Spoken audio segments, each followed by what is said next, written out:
Chief cooperative bank सम्मानित कुलतार सिंह कुल्ला जी, प्रधान block Congress committee Rohru, सम्मानित श्री उर्मिला नागू जी, महिला कांग्रेस प्रधान, सम्मानित श्रीमती गीता नेगी जी, प्रदेश उपाध्यक्ष कांग्रेस कमेटी, श्री राजकुमार लेसोनी जी, प्रदेश महासचिव कांग्रेस कमेटी, किरण कुमार जी, प्रदेश कांग्रेस कमेटी। मैं इधर ही आगे बोल लेता हूँ। सम्मानित मंच पर विराजमान आप सभी हमारे साथीगण और रोडू की प्रबुद्ध जनता, युवा साथियों, प्यारे बच्चों, मेरा मंत्री रोहित ठाकुर जी कह रहे थे कि आपने जुब्बल टू कोटखाई का कार्यक्रम करना है। मैंने उनसे कहा बिल्कुल करना है, लेकिन रोहित ठाकुर जी के भाग्य के अलावा किसी और रोडू के लोगों को मंजूर था, इसलिए मैं रोडू में पहली बार मुख्यमंत्री बनने के बाद आया हूं। मैं प्रदेश कांग्रेस कमेटी का अध्यक्ष बनने के बाद भी रोडू कई बार आया हूं। मैं जानता हूं, जब मैं गवर्नमेंट कॉलेज शिमला में पढ़ता था, उस समय रोडू के काफी लोग मेरे साथ गवर्नमेंट कॉलेज शिमला में पढ़ते थे। मैं कॉलेज का जनरल सेक्रेटरी बना और कॉलेज का प्रेसिडेंट बना, तो सबसे ज्यादा जो रोडू के लोग थे उन्होंने मुझे जनरल सेक्रेटरी और अध्यक्ष बनने यहाँ लाने के लिए बड़ी समर्थन दिया। आज ब्लॉक कांग्रेस कमेटी ने जब मुझसे अनुरोध किया कि आपने हमारा पहले ब्लॉक कांग्रेस कमेटी के बैठक में आना है, क्योंकि रोडू का भी कार्यक्रम तय नहीं है, तो मैंने बरागटा जी और उनके कहने से आज यहां इस बैठक में आने के लिए कहा कि पहले ब्लॉक कांग्रेस कमेटी में जाऊंगा, उसके बाद दूसरा जो कार्यक्रम है वहां जाऊंगा। मैं सिर्फ कुछ बातें आपसे कहना चाहता हूं। 40 साल से हम लोग जिस राजनीतिक ढर्रे पर चल रहे थे, हमने प्रयास किया है कि इस बार हिमाचल की जनता को अपने पांव पर कैसे खड़ा होना है, उस दृष्टिकोण से हमने अपना बजट पेश किया। मुख्यमंत्री बनने के बाद मैं पहली बार जब मुख्यमंत्री बना और मेरे मुख्यमंत्री बनने के बाद जब मेरे पास अधिकारी आए, तो उन्होंने कहा कि आपके पास अगले महीने का खर्चा चलाने के लिए और सरकारी पे देने के लिए भी पैसा नहीं है। मैंने कहा कांग्रेस की सरकार आ गई है, अगर कांग्रेस की सरकार ना आती तो भारतीय जनता पार्टी की अगर सरकार आ जाती तो वो कैसे चलाते। उन्होंने कहा कि वो कर्जा ले रहे थे, कर्जे पर कर्जा ले रहे थे। तो मेरे पास कोई चारा नहीं था और हमने कहा कि आप अभी कर्जा लीजिए, और इस प्रकार हमने अपनी व्यवस्था को आगे बढ़ाने की शुरुआत की। हम कर्ज पर कर्ज लेते जा रहे थे। हम परिवार से निकलकर मैं मुख्यमंत्री की कुर्सी पर पहुंचा, मेरे मन में पीड़ा थी, मेरे मन में दर्द था कि हम अपने प्रदेश को कर्जे के बोझ के नीचे कब तक दबा कर रख सकते हैं। परिस्थितियां विपरीत है, लेकिन हमने प्रयास किया और इस प्रयास में हमको सफलता मिली और हम धीरे धीरे अपने पांव के ऊपर खड़े होने की ओर अग्रसर बढ़ते गए। मैंने पहला बजट प्रस्तुत किया। ये पहला बजट गरीब से संबंधित योजनाओं को लेकर आया है। आर्थिक मजबूरी, आर्थिक बदहाली के बाद भी हमने प्रयास किया है कि इस प्रदेश की जनता को अपने पांव पर खड़ा करना है। अभी इस सभागार में जितने भी लोग बैठे हैं, आप जानते हैं, आपके प्रत्येक परिवार में अगर 5 सदस्य आए तो एक परिवार पर 92,840 रुपए का कर्जा चढ़ा हुआ है। अगर हम यही सोचते कि हम भी मुख्यमंत्री बन गए, रोहित ठाकुर जी भी शिक्षा मंत्री बन गए, धनीराम शांडिल जी भी सोशल वेलफेयर मंत्री बन गए, विलासिता की जिंदगी हम जिए, तो हम जनता के साथ धोखा कर रहे हैं। हमने फैसले करने शुरू किए, कड़े फैसले करने शुरू किए, ताकि हम अपनी अर्थव्यवस्था को पटड़ी पर ला सके, और इस दृष्टिकोण से हम उस अर्थव्यवस्था को पटड़ी पर लाने के लिए दिन रात मेहनत कर रहे हैं। जितनी मेहनत हम कर रहे हैं, हमारे मंत्रिमंडल के सदस्य कर रहे हैं, हम चाहते हैं कि हमारी अर्थव्यवस्था 4 साल में पटड़ी पर आए और 10 साल में हिमाचल प्रदेश हिंदुस्तान का सबसे अमीर और समृद्ध राज्य बने। इसी दृष्टिकोण से जब हमने बजट प्रस्तुत किया तो हमने विभिन्न जिलों की योजनाओं को देखा। अब शिमला पहाड़ी क्षेत्र और सेब का क्षेत्र है। हमारा किसान दिन रात मेहनत करे, हमारा किसान को अगर आड़ती किसी प्रकार से झूठ बोलकर ठग ले, हमने उस दृष्टिकोण से भी कार्य करना शुरू किया। हमने कहा कई बार सेब का मूल्य कम हो जाता है, जो गरीब है उसकी इसकी मेहनत का पैसा नहीं मिलता। इस बजट में हमने 10 सीए स्टोर बनाने के लिए 100 करोड़ रुपए का प्रावधान किया है और उसमें जितने भी पैसे लगेंगे वो सीए स्टोर में हमारी सरकार खर्च करेगी। रोहित ठाकुर, मोहनलाल बरागटा जी और जगत सिंह नेगी जी की टीम ने बाहर ऑस्ट्रेलिया जाकर यह सीखा कि कैसे हमने सड़ा हुआ सेब है उसको कैसे हमने आगे बढ़ना है। हमारी सरकार उस दृष्टिकोण से भी कार्य कर रही है। अभी जो सड़ जाता है सेब, दागी हो जाता है, आपके किसी काम का नहीं रहता, लेकिन हम चाहते हैं कि उस सड़े सेब और दागी सेब का भी आपको उचित मूल्य मिले ताकि आपके घर में उचित पैसे उपलब्ध हो। उसके लिए भी हमने एक योजना लाई है जिसको अभी हम जल्दी अमली जामा पहनाने लगे हैं। मैं ये बात क्यों कह रहा हूं? हम सबसे बड़े सेब उत्पादक हैं, लेकिन हमें कुछ किसान कई बार मंडी में रेट अच्छा हो जाता है, कई बार मंडी में रेट गिर जाता है। अगर रेट गिर जाता तो आपके पास सेब बेचने का कोई चारा नहीं रहता कि हमें तो सेब बेचना पड़ेगा, नहीं तो 10-12 दिन बाद वो खराब हो जाएगा। इस दृष्टिकोण से हमने सीए स्टोर बनाने के लिए टेंडरों की प्रक्रिया भी मेरे ख्याल शुरू हो चुकी है। ये मैं आपकी आय बढ़ाने के लिए कह रहा हूं, लेकिन सब चीजों को धरातल में आने के लिए कम से कम 2 साल लगेंगे।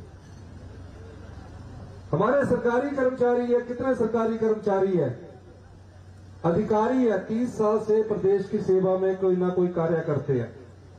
हमने वादा किया कि हम उनको ओपीएस देंगे। मैं खुद सरकारी कर्मचारी का बेटा हूं, दर्द को जानता हूं, इसलिए मैंने उनको ओपीएस देने का जो वादा किया वो हमने पूरा किया।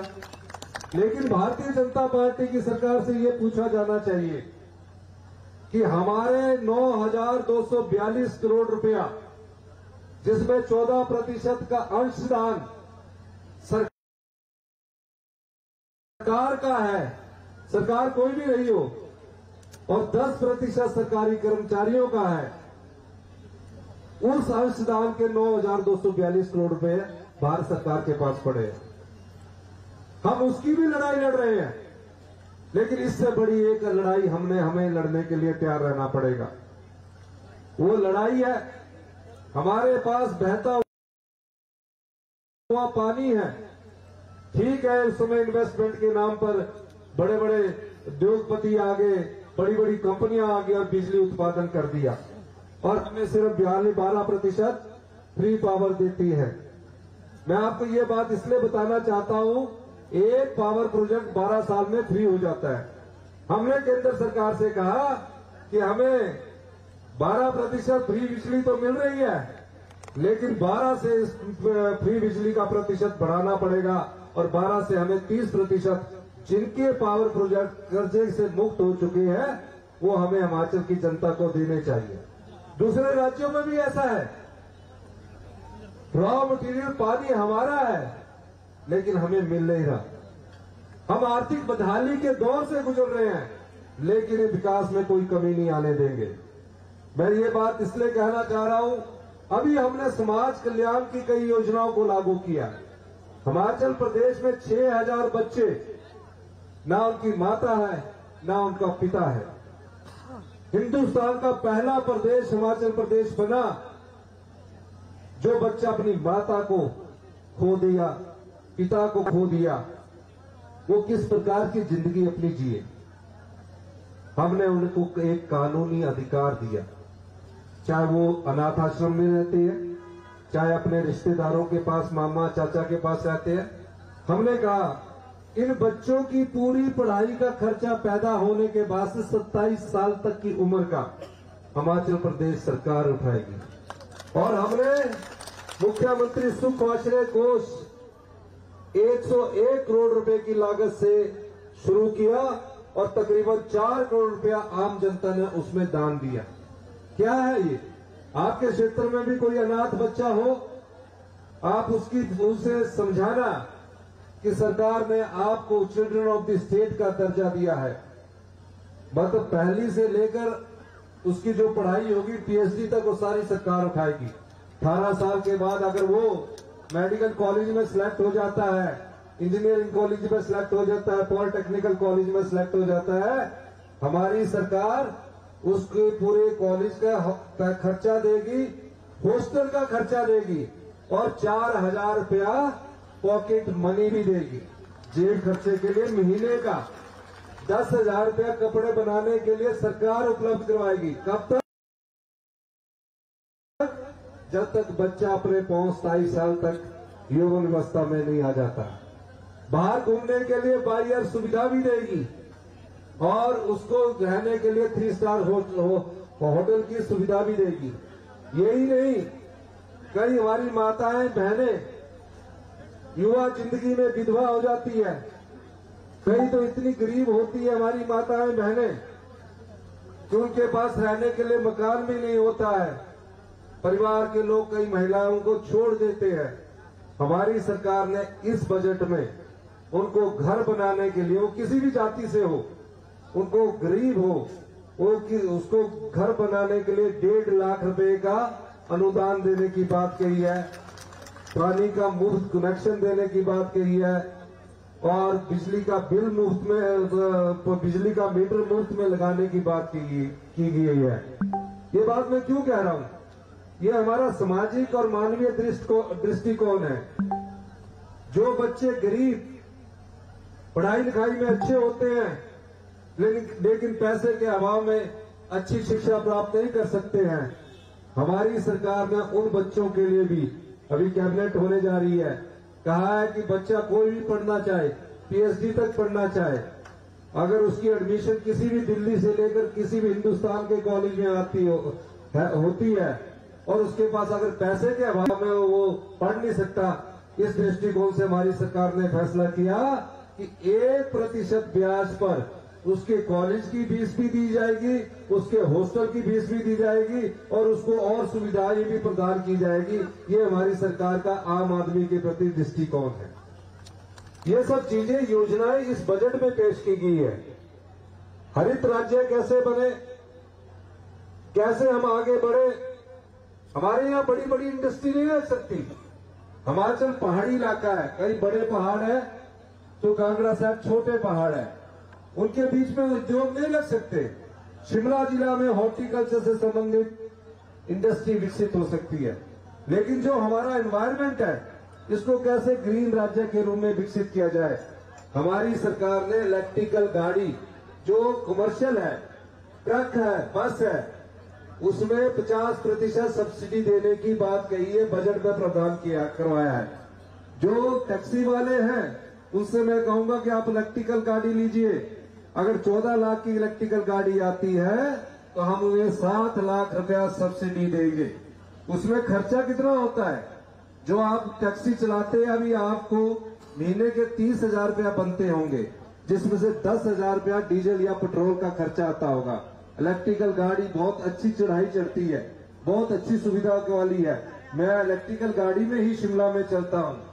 आपका सिर्फ 1,000 रुपया खर्चा आएगा और उनका जीवन में भी सुधार होगा। बस वालों की बस अगर 1 करोड़ की आती है, सरकार 50 लाख उपलब्ध करवाएगी। ये क्यों उनको सुविधाएं दी जा रही है? ये इसलिए दी जा रही है ताकि पर्यावरण की दृष्टि से हमारा ये प्रदेश विकसित हो और पर्यटक की दृष्टि से हमारे यहाँ बहुत अधिक टूरिस्ट आए।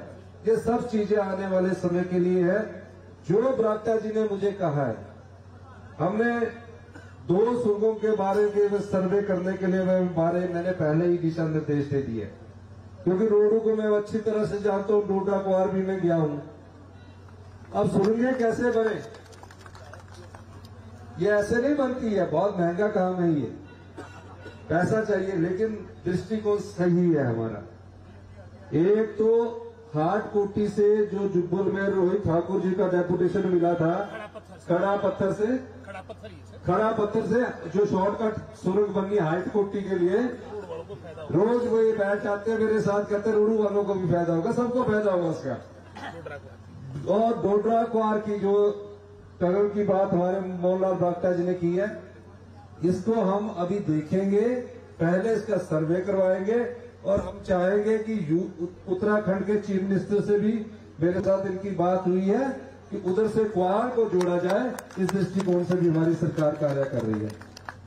हमें हिमाचल प्रदेश को अपने पैरों पर खड़ा करना है, और उस दृष्टि से हमारी सरकार कार्य कर रही है।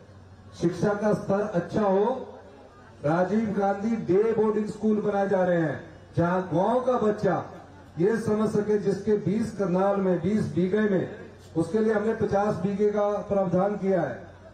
जितने गांव के बच्चे हैं उन स्कूलों में पढ़ेंगे, उनको खेलने की सुविधा होगी, जहां पानी होगा स्विमिंग पूल करने की सुविधा होगी। उसके लिए हमने हर एक विधानसभा क्षेत्र में एसडीएम हेडक्वार्टर के 3 या 4 किलोमीटर के दायरे में 1000 बच्चों के लिए डे बोर्डिंग स्कूल बनाने का प्रावधान किया है, ताकि बच्चों में ये हीन भावना न रहे कि मैं किसी इंग्लिश स्कूल में पढ़ता हूं और दूसरा किसी दूसरे स्कूल में पढ़ता है। उस दृष्टि से हमने हर एक विधानसभा में 5-5 करोड़ रुपया उपलब्ध करवा दिया गया है।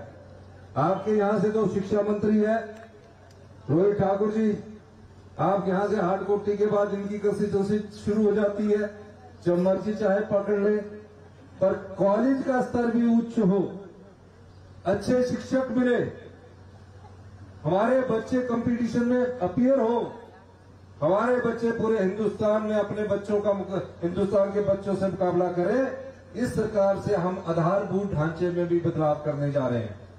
ये कोई एक दिन में नहीं होगा, इसके लिए समय लगेगा, लेकिन पैसे की कमी ना शिक्षा में आने देंगे, ना स्वास्थ्य में आने देंगे। एक आदर्श स्वास्थ्य संस्थान हम रोडू में भी बनाएंगे, जहां सभी सुविधाएं हों। उस दृष्टि से हमारी सरकार कार्य कर रही है।